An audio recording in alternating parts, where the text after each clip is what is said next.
Oi, pessoal! Sejam bem-vindos a mais um podcast da Megawatt. Eu sou Camila Maia, jornalista da plataforma, e o nosso podcast de hoje vai falar sobre os aprendizados da Lava Jato nas empresas do setor de energia. A operação foi lançada em março de 2014 e marcou a história do Brasil pelas descobertas de corrupção, principalmente na Petrobras, mas também porque trouxe à tona como as grandes obras do país eram cercadas de atos ilegais. De lá para cá, muita coisa mudou. Os processos de controle das empresas foram aprimorados, mas ainda há um longo caminho de aprendizado pela frente. Para falar sobre esse assunto, eu conversei com o Gabriel Brasil e com o Alexandre Dallara, da Control Risks, uma consultoria especializada em riscos e que acompanhou de perto as deficiências nos controles das empresas que foram reveladas pela Operação Lava Jato. Mais uma vez, o nosso podcast foi gravado virtualmente. Espero que aproveitem. Oi, Gabriel. Oi, Alexandre. Tudo bem? Oi, Camila. Tudo bem com você?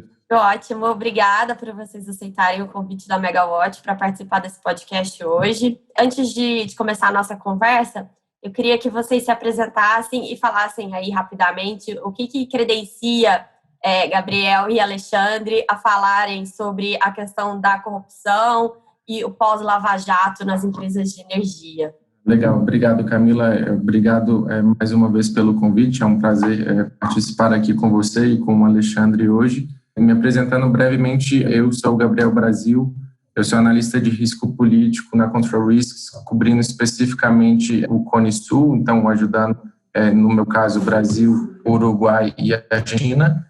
A gente, no nosso trabalho de risco político aqui na Control Risks, uma parte considerável consiste em ajudar os nossos clientes a entenderem qual que é a dinâmica de uma série de temas dentro do panorama político. Isso inclui, é claro, riscos regulatórios, riscos de corrupção e setores, muitas vezes, muito específicos, como o setor de energia, óleo e gás. Então, no geral, a gente tem uma experiência relativamente ampla cobrindo esses temas e a gente sabe que a Lava Jato, especificamente, teve um impacto significativo na maioria deles. A gente tem acompanhado de perto tanto o desdobramento da operação, mas também, claro, como que isso reflete na atividade dos nossos clientes. Bom, eu agradeço também o convite. Eu sou Alexandre Dallara, eu sou gerente da área de inteligência, compliance e forensics da Control Risks. A gente trabalha com clientes de diversos setores, né, fazendo projetos de compliance, tanto desde auditorias até grandes investigações, e trabalhamos com clientes do setor de energia. E desde a Lava Jato, obviamente, esse mercado tem tido um crescimento exponencial e a gente foi ganhando, né, muita experiência com diversos setores e também com o setor de energia, tanto fazer investigações, né, que é o que a gente chama de projetos reativos, quanto projetos preventivos, que são aí projetos para implementar e melhorar o compliance das empresas de uma maneira preventiva, né, antes que elas tenham qualquer tipo de problema de fraude e corrupção. Legal, então vocês têm muito trabalho aí, porque a gente teve bastante problema relacionado a essa seara no Brasil nos últimos anos, né? A Operação Lava Jato, ela começou há mais de 6 anos, embora hoje ela não seja mais o centro das atenções, ela deixou heranças nas empresas brasileiras. No setor de energia, acho que é inevitável a gente falar de Petrobras, mas também houve consequências aí em todas as prestadoras de serviço da cadeia de petróleo, tem a Eletrobras, a Eletronuclear. Então eu queria que vocês falassem, na visão aí de vocês, de especialistas, quais que são os principais aprendizados para essas empresas. Esses processos de contratação foram melhorados, ainda tem um caminho longo pela frente ou elas já fizeram o dever de casa? E acho que é legal até o Gabriel comentar do ponto de vista político, já que muitas dessas empresas são estatais e têm, ou tinham, pelo menos, uma interferência política muito grande. Com certeza, Camila, acho que pedindo licença para o Alexandre aqui para começar, eu entendo que ele provavelmente vai contribuir um pouco mais especificamente sobre esse ponto da adaptação por parte das empresas. Eu queria só primeiro trazer uma breve visão do que a gente enxerga do panorama político e esses temas que você mencionou aí de governança. Acho que temos alguns pontos. O primeiro deles é que quando a Lava Jato surgiu, houve uma preocupação, acho que até significativa, de alguns atores de como que isso poderia impactar principalmente a demanda de leilões. A gente sabe que as grandes empreiteiras, à época, eram fundamentais assim, na cadeia de fornecedores do setor, e existia um receio sobre como que isso poderia ter um impacto econômico mesmo, mas também na dinâmica do setor de energia como um todo. Acho que é razoável afirmar que esse risco não se materializou. A gente tem, por exemplo, algumas evidências com relação à taxa de sucesso dos leilões da ANEEL. Desde 2015, essa taxa de sucesso tem aumentado. Desde 2018, ela gira em torno de 100%. Então, enfim, é razoável dizer que o mercado se adaptou a esse novo paradigma, considerando o impacto da operação nas empreiteiras.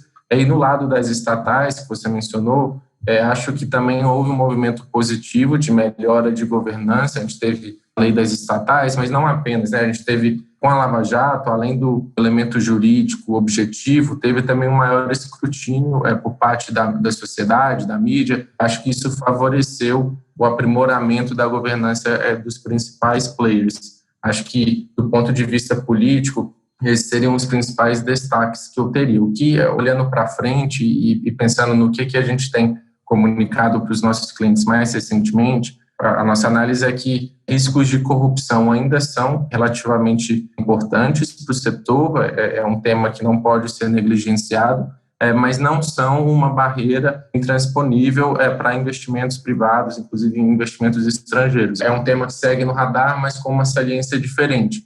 O que eu destacaria, e só para concluir, é que ainda existem riscos específicos do setor. Eu estou falando mais precisamente de riscos locais. A gente sabe que empresas dos 3 segmentos, né, mas principalmente, por exemplo, transmissão, tem uma dinâmica aí de relação com lideranças locais, secretarias estaduais e prefeituras que colocam muitas vezes riscos de integridade. Então, acho que essa seara hoje em dia representa um risco mais significativo do que o ambiente macro que a Lava Jato desvendou ou colocou sob um enfoque maior nos últimos anos. Eu acho que, obviamente, né, a Lava Jato teve um impacto muito grande no mercado brasileiro, para as empresas como um todo, mas não só a Lava Jato, né? A gente precisa lembrar também da lei anticorrupção, né, que é de 2013, a regulação dela de 2015. Então, a Lava Jato ela entra nesse cenário, né, junto com as mudanças legais, regulatórias e enforcement mesmo, né, do ponto de vista da Lava Jato, balançou muito o mercado empresarial. E as empresas passaram, evidentemente, a se preocupar muito mais com o compliance. E aí, eu acho que em termos de lições, eu acho que uma das principais é o entendimento de que o compliance, ele não deve só focar num compliance regulatório, né, atender às regulações setoriais. Porque isso era muito forte, sempre foi muito forte para empresas que atuam em setores econômicos altamente regulados, como é o caso da energia.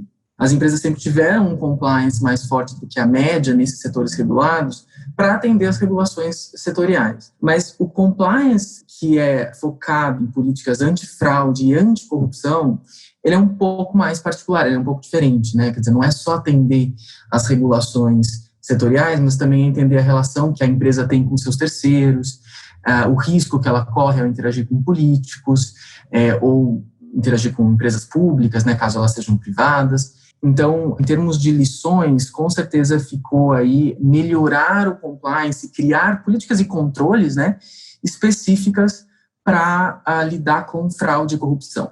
E aí, enfim, tem uma infinidade, obviamente, de políticas e controles que podem ser aplicados, mas os principais deles, obviamente, são políticas anticorrupção, políticas de interação com agentes públicos, controles internos, né, antifraude, anticorrupção e as relações com terceiros. Né, então, com fornecedores, com parceiros, com eventuais sócios para joint ventures ou investimentos, né? E isso também inclui não só no dia a dia da empresa, né, quer dizer, aplicar todas essas políticas no dia a dia, mas também para investidores, né, que vão entrar nesse setor, fazer due diligence, que é algo já normal, né, mas não fazer uma due diligence só focada no aspecto financeiro, na saúde financeira daquele investimento, no potencial retorno, né, mas também com foco grande no risco de compliance, de corrupção e de fraude naquele possível investimento. Levar isso em consideração quando os planos de aquisição ou de investimento estão sendo feitos.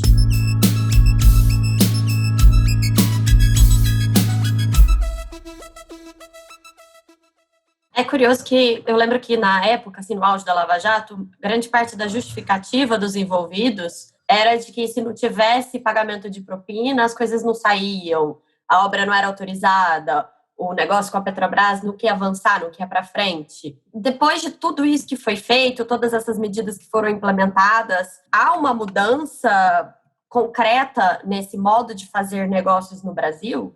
Ótima pergunta, Camila. Acho que essa natureza endêmica da corrupção que você descreveu, ela muito provavelmente, pelo menos com base nas evidências que a gente tem hoje, não é mais uma realidade tanto como era antes. A gente, inclusive, tem vários clientes, às vezes, de outros países, que nos perguntam diretamente, olha, quão possível é a gente fazer um negócio completamente legítimo nesse setor no Brasil? E a gente responde que, olha, a gente tem mapeados esses riscos aqui, e aí principalmente aqueles que eu mencionei com relação às interações mais locais, mas é viável sim fazer negócios no setor, desde que, claro, a empresa tenha um plano de mapeamento de riscos, mitigação, monitoramento, enfim, e que se prepare para enfrentar algumas adversidades, mas que não precisa, pelo menos na nossa perspectiva, enfrentar esse tipo de realidade que você descreveu. Nos casos específicos que a gente trabalha, Camille, né, nas investigações mesmo, a gente ouve muito dos clientes, principalmente, né, relatando fatos passados, essa pressão, né? Então, se eu não pagasse, se eu não tivesse aceito, se eu não tivesse feito, a gente não teria conseguido avançar nesse negócio. E isso vale não só para fornecedores de grandes empresas estatais, mas vale para licenças ambientais, vale para, enfim, uma série de permissões, né, que as empresas precisam para operar. E aí é interessante pensar que os casos de corrupção, os grandes casos de corrupção e até os casos menores como um todo, eles ocorrem por oportunidade também. Um dos elos é a oportunidade. Você precisa ter uma oportunidade para que aquele agente público corrupto vá atrás do empresário ou de quem for e peça, né, e cobre, e faça essa extorsão, enfim. Quando a empresa é uma empresa que passa a ser reconhecida pelos seus padrões éticos e de compliance, ela reduz essa oportunidade do agente público a abordar com esse viés, com esse intuito, né? É óbvio que ela vai sofrer pressões, é possível que isso aconteça, mas também existem formas não só de se proteger pelo compliance, mas do ponto de vista de negócio, os executivos também precisam entender que, eventualmente, alguns prazos não serão cumpridos, é preciso que haja uma flexibilidade para esperar uma licença que está demorando mais do que o esperado, né? Quando existe uma pressão muito grande por resultados, né? Isso faz com que as pessoas tendam, né, se não tem um compliance ativo, a aceitar esse tipo de pressão e a, eventualmente, fazer pagamentos indevidos, né? Então, eu acho que é uma combinação de fatores. A cultura das empresas também tem mudado a ponto de entender que, às vezes, é melhor esperar ou até perder uma oportunidade do que se envolver num esquema como esse. E, ao mesmo tempo, ao melhorar o seu compliance, ao divulgar seu programa e a deixar claro que ela é uma empresa que não aceita esse tipo de situação, ela também vai passar cada vez menos a receber esse tipo de pedido, né? Porque, enfim, já fica claro que é uma empresa que não aceitaria isso. Mas é uma mudança de cultura a longo prazo, assim. A gente vê, sim, que os clientes têm relatado, né, algumas mudanças, mas é a longo prazo, né? Não é como se uma empresa fosse melhorar o seu programa de compliance e do dia para a noite deixar de receber esse tipo de pedido, ou até de aceitar esse tipo de pedido, né? Então, é uma mudança de longo prazo mesmo.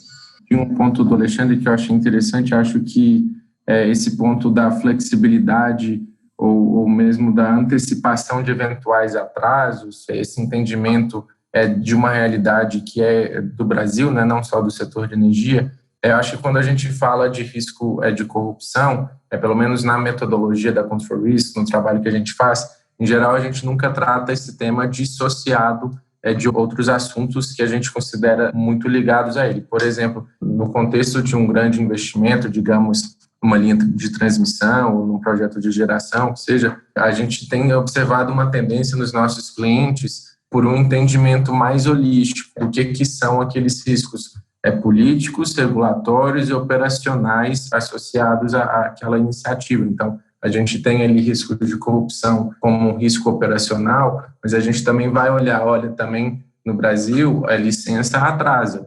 Isso favorece um aumento eventual ou pontual que seja de risco de corrupção. Ou então, a situação política ela está caminhando sobre aquela direção. Isso também pode abrir uma fronteira ali ou fechar uma fronteira para iniciativas que colocam riscos à integridade. Então, acho que temos uma tendência aí, por parte dos nossos clientes, de fazer avaliações de risco de corrupção que não são individualizadas, mas se consideram a realidade econômica e política do Brasil, entendendo que é um tema que dialoga muito diretamente com outros assuntos regulatórios, políticos, sociais, culturais, enfim, o que seja.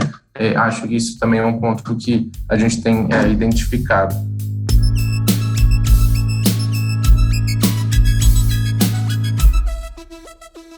Como vocês, eu sei que vocês não podem falar sobre casos específicos de empresas que vocês trabalharam, mas vocês podem contar algum caso, assim, sem dizer quem que é o nome, como é que é a experiência de conduzir uma investigação do tipo dentro de uma empresa? No setor de energia, a gente tem alguns casos interessantes. Uma das coisas que eu até estava conversando com o Gabriel antes da gente falar aqui, como é um setor que é, evidentemente, né, regulado, é um setor que atua no país inteiro, né? Então não é necessariamente diferente de empresas que têm uma ou duas plantas, né? Se você está pensando em distribuição ou geração, você pode ter que passar por diversas regiões do país, ter contato com agentes públicos de todos os entes federativos, né? Desde a União, Estados, municípios, etc. O risco é muito alto, né? O risco de operação do ponto de vista de corrupção. A gente tem um caso interessante, por exemplo, em que a gente estava avaliando ali, né, eventuais riscos e até depois fazendo realmente uma investigação na implantação de um projeto de geração. E aí ele, obviamente, é implantado em cidades, né, quer dizer, diversas cidades do interior, em várias regiões do país, e aí você tem que lidar o tempo todo com prefeitos, com vereadores, né, e uma das partes interessantes do projeto é que ele, obviamente, é um projeto aprovado pela ANEEL, etc., então ele tem áreas que precisam ser utilizadas. Você não pode simplesmente mover, né, porque tem o potencial energético de cada área, etc. E aí, por vezes, né, essas áreas pertencem, esses terrenos mesmo pertencem a vereadores, a prefeitos, né, porque se você vai para o interior do país, é muito comum que grandes donos de terra ou pessoas que têm muitas posses sejam políticos também. E aí, como é que você faz, né? Como é que você interage, como é que você compra a terra do prefeito e, ao mesmo tempo, se mantém livre de riscos, né?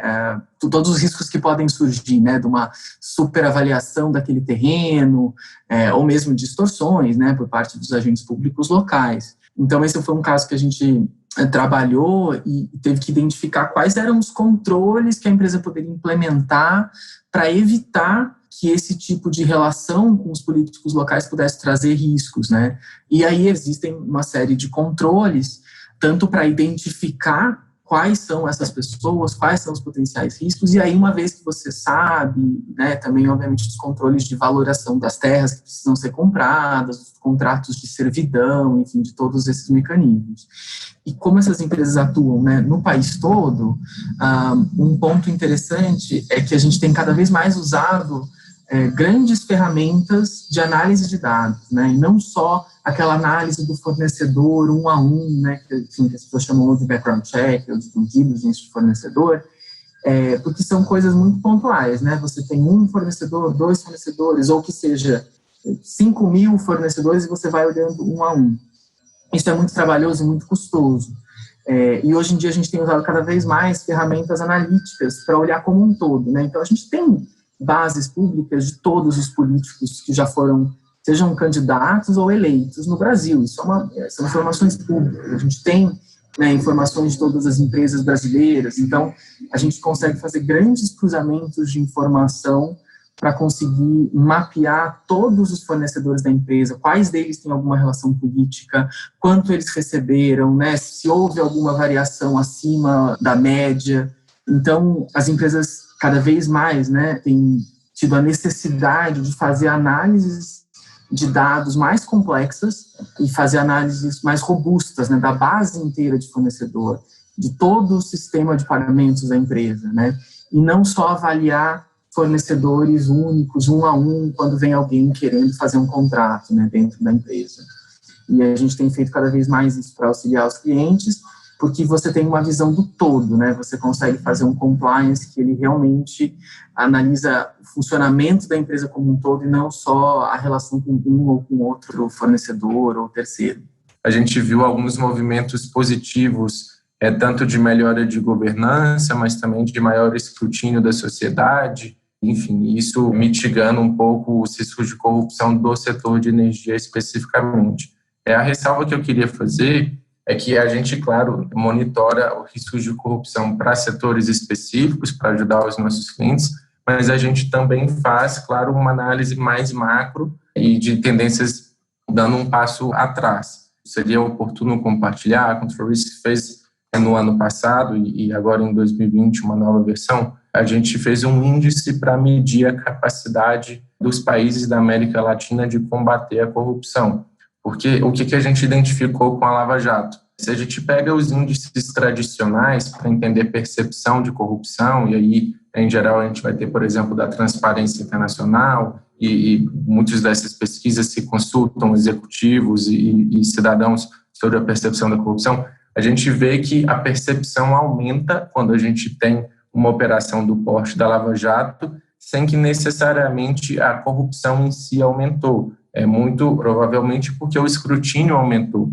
Então, para entender como que o ambiente de integridade pode impactar melhor os nossos clientes, a gente se juntou a um think tank americano, o American Society Council of Americas, e criou o CCC, que é um índice que ele não mede a percepção da corrupção, ele mede a capacidade dos países que a gente avaliou para endereçar os desafios de corrupção que a gente tem. E aí o destaque que eu queria trazer, e sendo mais objetivo, é que embora o ambiente do setor elétrico em particular tenha melhorado, a gente tem identificado nos últimos 2 anos, principalmente no ano passado, uma certa deterioração da capacidade de combater a corrupção no Brasil.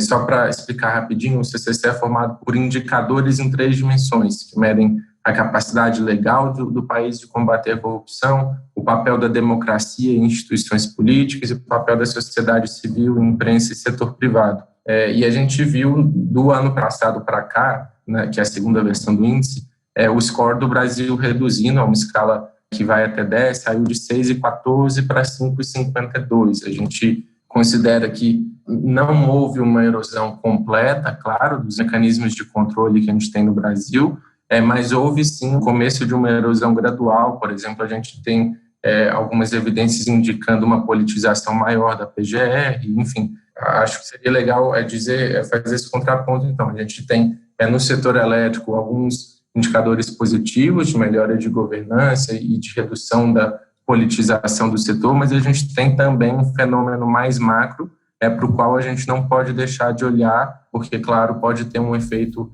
de médio e longo prazo significativo.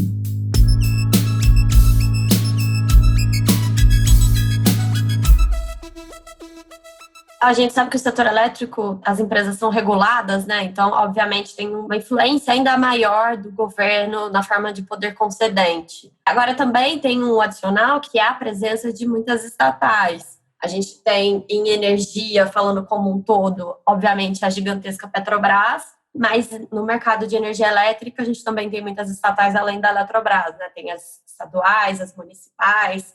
E hoje, a gente fala muito sobre privatização, até por conta dessa política do governo federal. Essa privatização das empresas seria uma forma de mitigar o risco de corrupção? É uma medida adicional? Vocês enxergam assim? Mais uma boa pergunta, Camila. No geral, o tema de privatização interessa muito para a gente, é um tema que a gente acompanha de perto, interessa, claro, os nossos clientes também, como você falou, no setor de energia, a gente tem players que são muito grandes, inclusive que fazem preço, né, e que têm um potencial de influenciar bastante o mercado, como a Eletrobras e a Petrobras. Em geral, a gente é bastante cobrado, inclusive diretamente, sobre as perspectivas das privatizações e que impacto isso pode ter mais especificamente nos setores dos nossos clientes. Eu acho que respondendo a sua pergunta, sim, a redução dos riscos de corrupção é uma das facetas, é um dos potenciais benefícios de uma privatização. Acho que a gente tem na nossa história evidência suficiente para sustentar isso. A ressalva que eu faço é que essa é uma agenda, e aí falando, já dando um passo meio de lado, como analista político um pouco mais macro mesmo, é uma agenda que tem avançado muito lentamente, e aí em função de diversas dificuldades do governo federal, tanto no Congresso, mas também internamente, e a gente não acredita que elas vão avançar num ritmo mais acelerado no curto prazo. A gente tem o caso da Eletrobras especificamente, que já estava um pouco mais avançado no governo Temer, ficou um pouco em stand-by durante o primeiro ano do governo Bolsonaro. O projeto atual ele ainda não conta, de acordo com as nossas avaliações, com um apoio majoritário no Congresso. O governo muito certamente vai ter que fazer algumas diluições no projeto original. Então, enfim, acho que sim, seria uma agenda que teria um fator importante na mitigação dos riscos de corrupção e também de outras distorções no setor, mas não é uma agenda que a gente vê avançando muito rapidamente no curto prazo, não. Concordo com o Gabriel, Camila, e só queria acrescentar, talvez, que as privatizações, elas de fato podem, né, enfim, ajudar a resolver alguns dos problemas da corrupção no setor, né, mas é interessante notar que não é que uma privatização necessariamente resolva, né, a corrupção do setor. Ela muda o perfil de risco, eu diria. Quando você pensa numa grande empresa estatal, o risco dela, no geral, é como ela lida com os terceiros, né, e eventuais esquemas que já estejam instalados ali dentro para desviar dinheiro da estatal para os terceiros, né, de alguma maneira. Ou favorecer alguns clientes, enfim, isso é o que a gente tem visto historicamente. Quando você fala de uma empresa que é privatizada, né, o perfil de risco muda. Essa empresa, obviamente, ao ser privatizada, né, quer dizer, os investidores, evidentemente, precisam de toda uma due diligence de compliance, né, para entender realmente o que se passa ali dentro daquela empresa e extirpar qualquer tipo de problema que esteja instalado. Mas eles vão passar a ter um risco que vai ser cada vez mais, né, não necessariamente com os esquemas que já existiam ali, mas cada vez mais com a interação com o regulador, porque a interação com o regulador, a interação com os agentes públicos em empresas, no setor, né, de concessões, por exemplo, também é historicamente de alto risco, né, vamos dizer assim. Então, as estatais, por serem estatais, têm um perfil de risco, e as empresas privadas que atuam em setores altamente regulados ou em concessões tem um outro perfil de risco. Então, o que acontece com a privatização, assim, pelo meu ponto de vista, é que há uma mudança desse perfil de risco. E aí, se não houver, né, um trabalho sério e forte, importante de implementar um compliance atuante, não necessariamente você acaba com a corrupção, mas você muda um pouco o formato dela, né?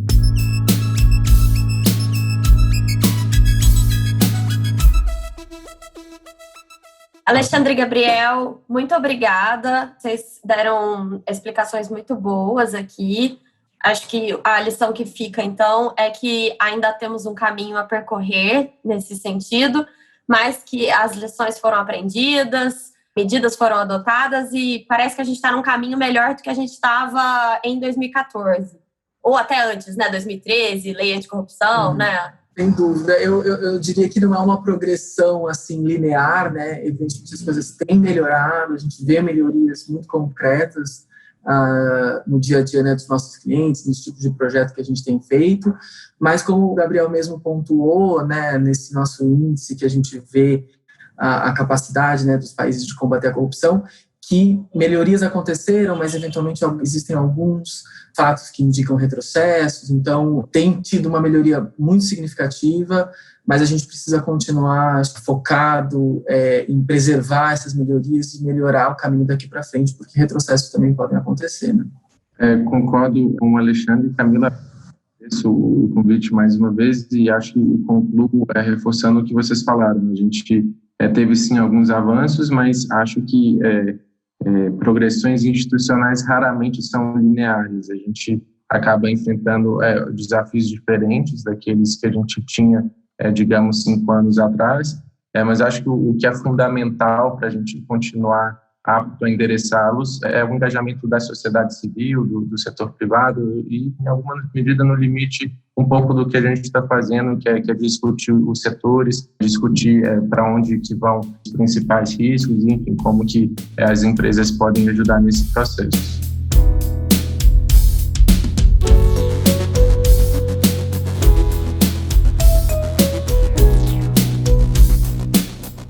Legal, gente, muito obrigada pelo tempo de vocês e espero contar com vocês futuramente novamente aqui na Megawatt. Legal, Camila, muito obrigado pelo convite. Obrigado, Camila. Tchau, tchau. Obrigada, gente. Tchau.